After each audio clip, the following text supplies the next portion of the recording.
Hola, somos el equipo 2. A continuación repasaremos el tejido nervioso. ¡Acompáñanos! Los propósitos que alcance del siguiente video son: comprender qué es el tejido nervioso, reconocer su importancia, identificar sus componentes a nivel anatómico y citológico. El sistema nervioso está conformado por tejido nervioso. Desde el punto de vista anatómico, este se divide en dos partes: el sistema nervioso central y el sistema nervioso periférico. Cabe resaltar que este sistema es de origen ectodérmico.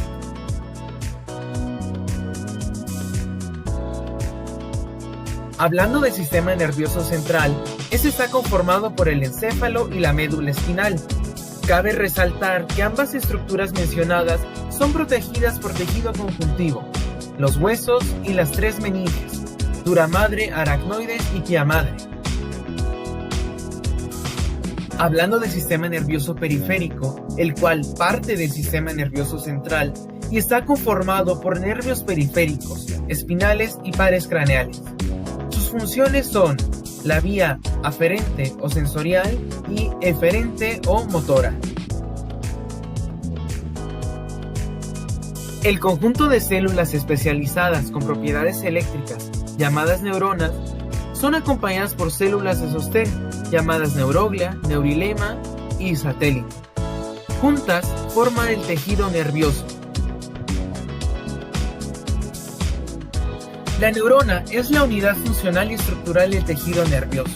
En ella se distinguen tres partes: el soma o cuerpo celular, donde se encuentran los organelos de esta célula; el axón, la parte más prominente y donde se transmiten las señales; y las dendritas, las prominencias más cortas. Existen varios tipos de neuronas: las multipolares, bipolares y pseudounipolares. También se clasifican por el tipo de acción que efectúan.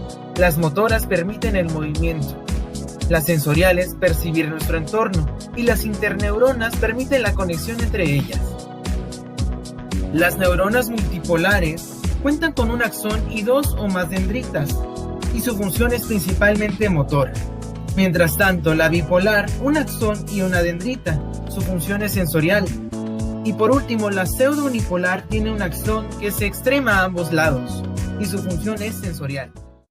La neuroglia es un tipo de tejido de sostén, cuya función es brindar protección y nutrición al sistema nervioso. Dentro del sistema nervioso central se le conoce como neuroglia central, mientras tanto en el periférico se le conoce como neuroglia periférica. La neuroglia periférica comprende las células de Schwann, las células satélite y las entéricas, cada una con una función específica.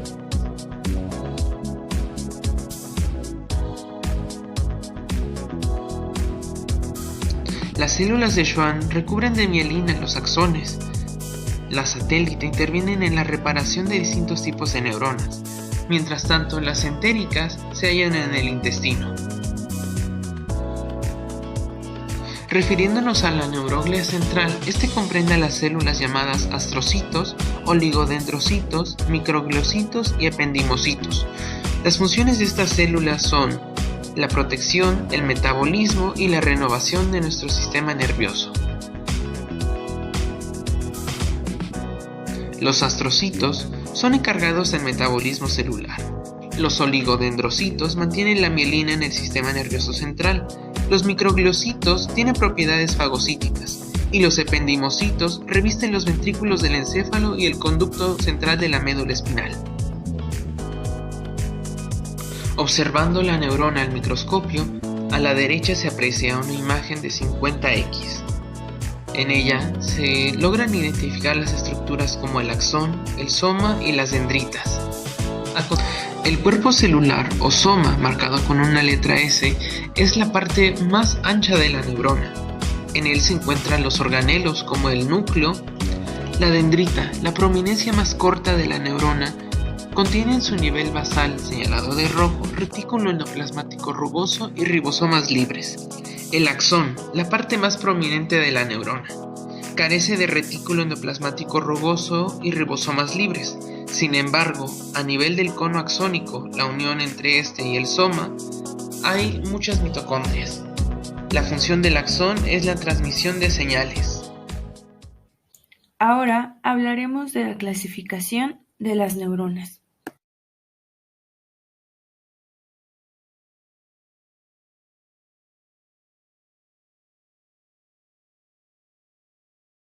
Las neuronas unipolares.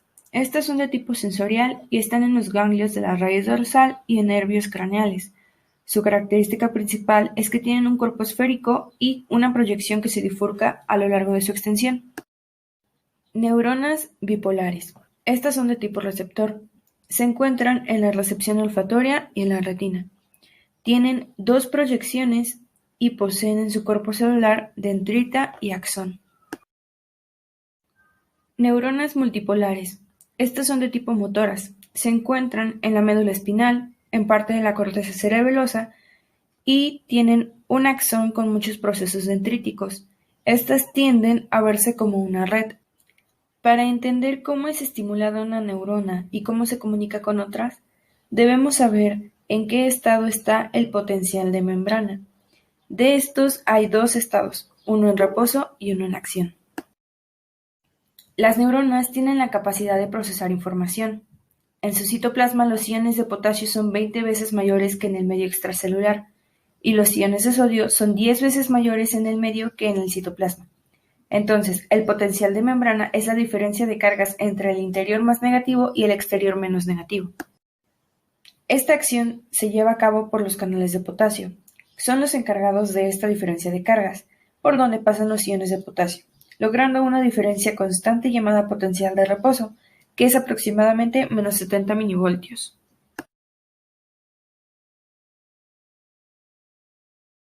Otro factor que colabora con los canales de potasio son las bombas de sodio-potasio. En estas, iones de sodio y potasio lo atraviesan, con la única diferencia de que se extraen 3 iones de sodio y se introducen 2 iones de potasio, quedando con esta diferencia de cargas entre la célula y el medio. En el segundo estado, tenemos el potencial de membrana pero en acción.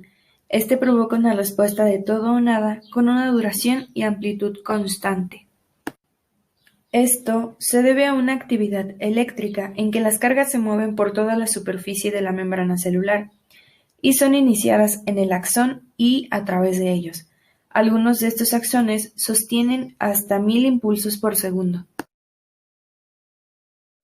La despolarización es el medio por el que se inicia el potencial de acción. Es una señal conducida en todo el axón y son reguladas por voltaje. Dendritas ajenas envían iones provocando que la célula se altere y se active. Al disminuir el potencial de reposo, la neurona llega a un nivel umbral en el que se abren los canales de voltaje e iones de sodio entran a la célula. Aquí el potencial de reposo se revierte. El interior se torna positivo y el exterior se torna negativo. En respuesta a este cambio, los canales de iones de sodio se cierran y no pueden abrirse durante 1 a 2 microsegundos. No se abren debido a que estos canales, por donde salen los iones, tienen dos compuertas, una de abertura extracelular llamada compuerta de activación y otra intracelular llamada compuerta de inactivación. Compuerta de activación. Esta es la compuerta extracelular. Se abre cuando el potencial de reposo se ve alterado y no se cierra cuando la membrana celular está despolarizada.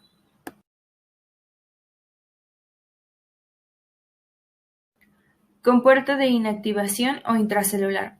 Es abierta con la despolarización de la membrana celular, pero se cierra en aproximadamente 10 milésimos de segundo después y permanece cerrada por los microsegundos. Impide el transporte adicional de iones de sodio a través del canal correspondiente. El anterior es conocido como periodo refractario, y ahora se llevará a cabo la acción de repolarizar la membrana por la liberación de iones de potasio, terminando con este periodo y cerrando sus canales.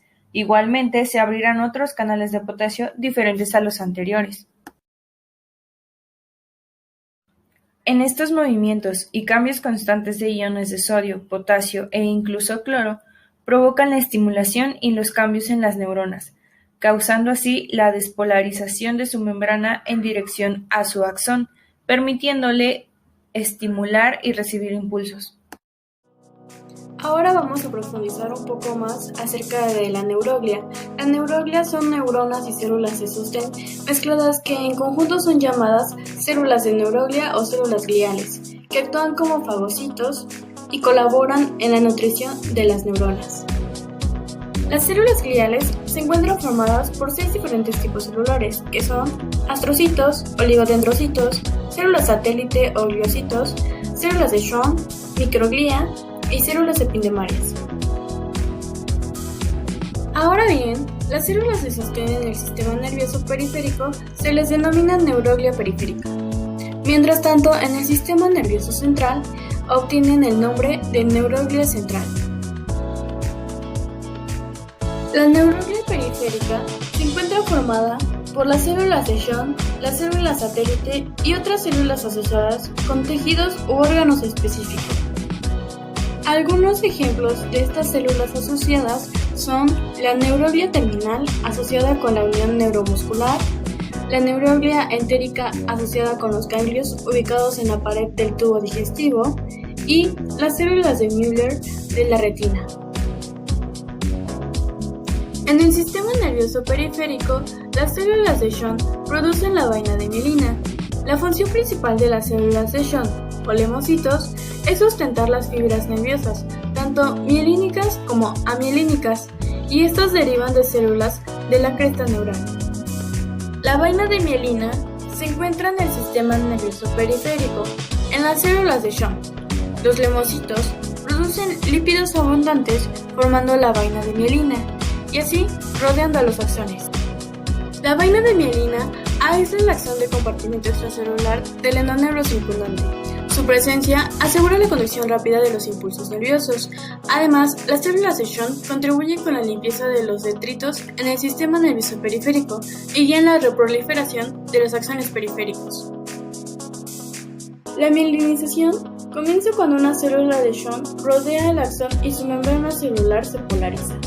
Durante la mielinización, el axón se ubica al principio en un surco en la superficie de la célula de Schwann. Luego, un segmento del axón queda envuelto por cada célula de Schwann que está situada a lo largo del axón. Posteriormente, la superficie de la célula de Schwann se polariza en 2 regiones de membrana con funciones distintas.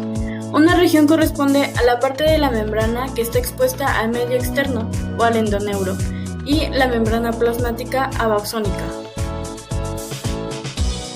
La otra región es la membrana plasmática adaxónica o periaxónica. Está en contacto directo con el axón, creando una tercera región, el mesaxón.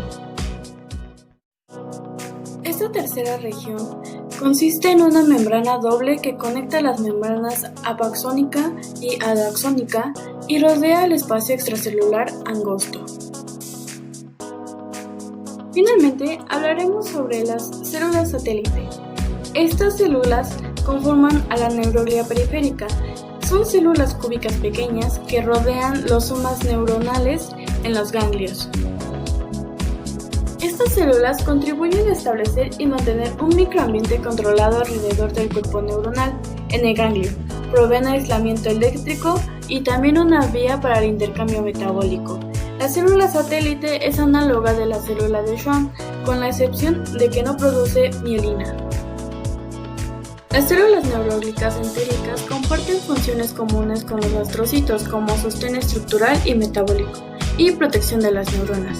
También participan en la neurotransmisión entérica y contribuirán a coordinar las actividades de los sistemas nerviosos e inmunitarios intestinales. A continuación, hablaremos sobre la neuroglia central. La neuroglia central comprende 4 tipos celulares: astrocitos, oligodendrocitos, microglia y las células epidemarias. Los astrocitos son células de morfología heterogénea que proveen sostén físico y metabólico para las neuronas del sistema nervioso central. Son cuerpos celulares pequeños y existen 2 tipos y sus prolongaciones pasan por las fibras nerviosas. Ambos son aislantes eléctricos.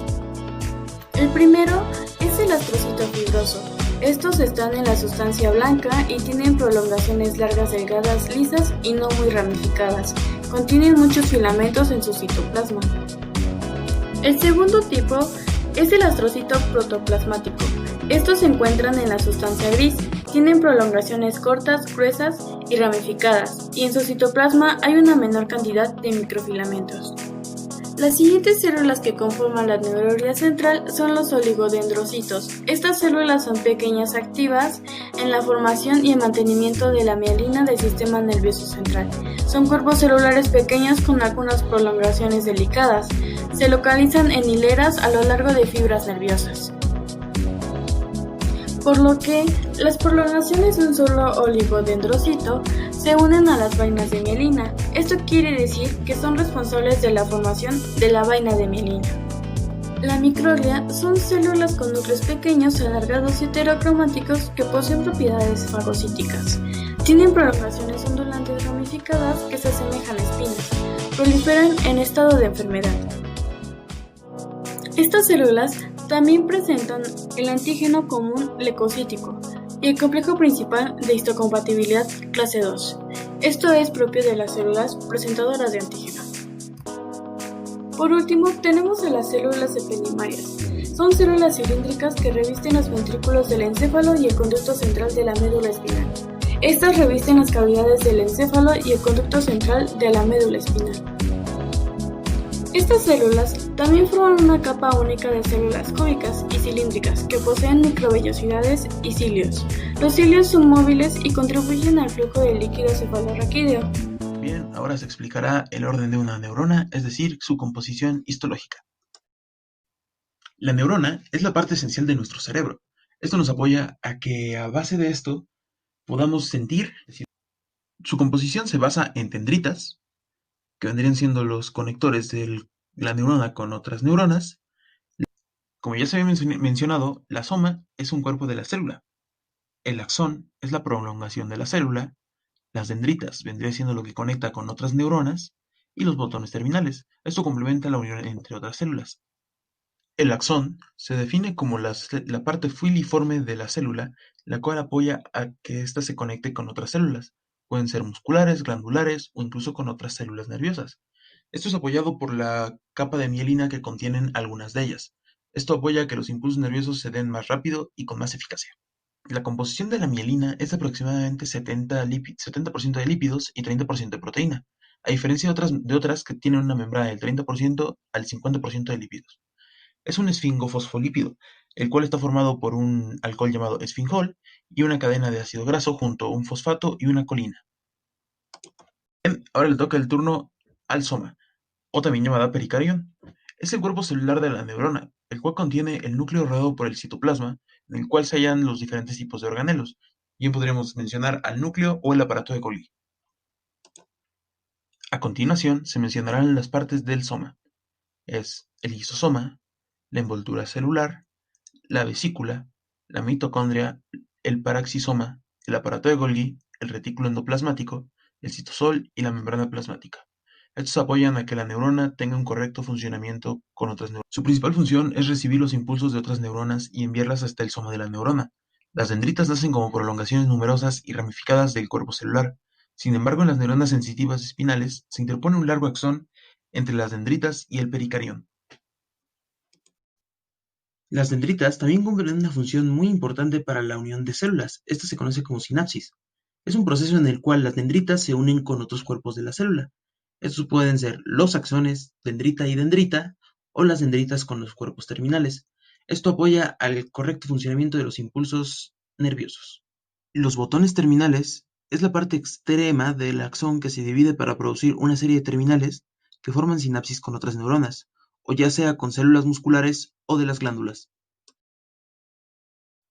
La sinapsis de los cuerpos terminales varía dependiendo de con qué parte de la neurona se una, comenzando por la axodendrítica, es decir, que se une el cuerpo terminal con la dendrita, el axosomático que se une con la soma y el axónico que se une con diferentes partes de la neurona. Finalmente, por parte de todo el equipo, les queremos dar las gracias por su atención y por observar este video.